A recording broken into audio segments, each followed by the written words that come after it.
The fog rolled through the valley like a living thing, curling around the old pines and settling in the hollows of the uneven ground.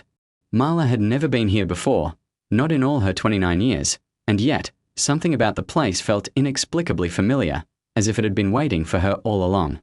The town of Whitmoor had always been whispered about in her family, stories of ancestral homes abandoned for reasons never quite explained, rumors of disappearances, of madness, of houses that breath.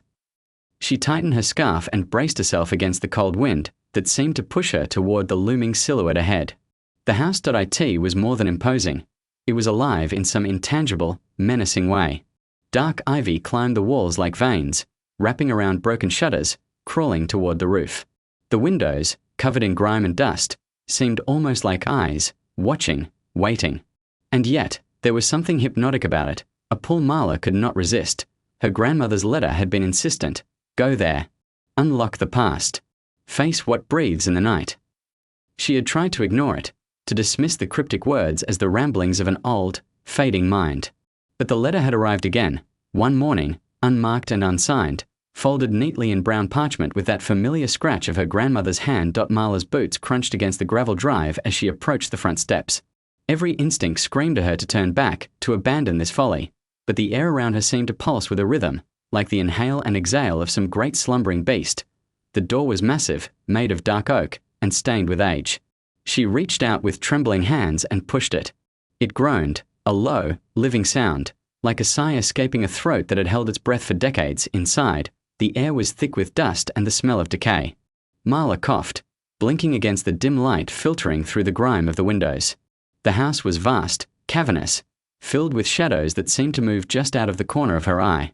Paint peeled from the walls in long, curling strips. The floorboards creaked beneath her weight, echoing down hallways she could not see. But then she heard it, the first unmistakable sound. A soft, deliberate exhale, her pulse spiked. No, it's the wind, she told herself, but the sound was too regular, too measured.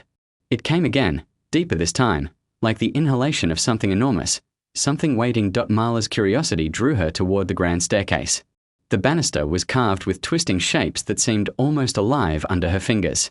She ascended slowly, each step a protest against the silence. The second floor opened into a long hallway lined with doors.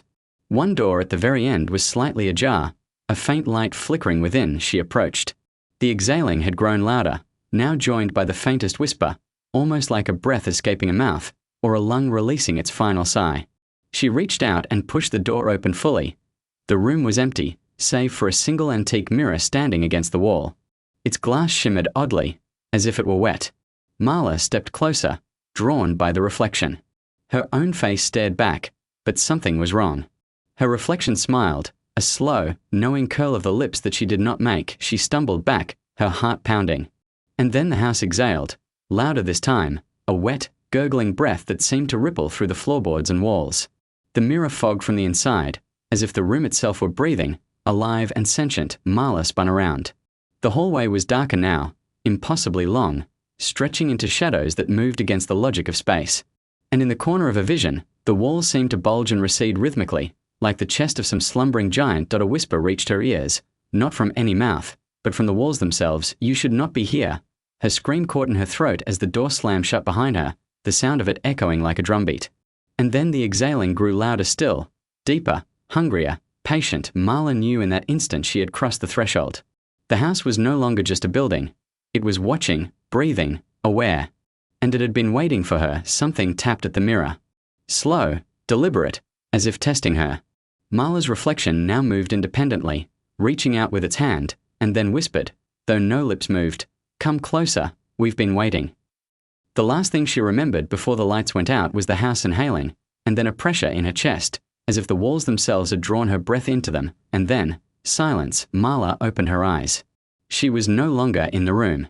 The hallway stretched infinitely around her, walls pulsing like lungs, whispering her name. And from somewhere deep within the house, she heard it, slow, wet, deliberate, breathing.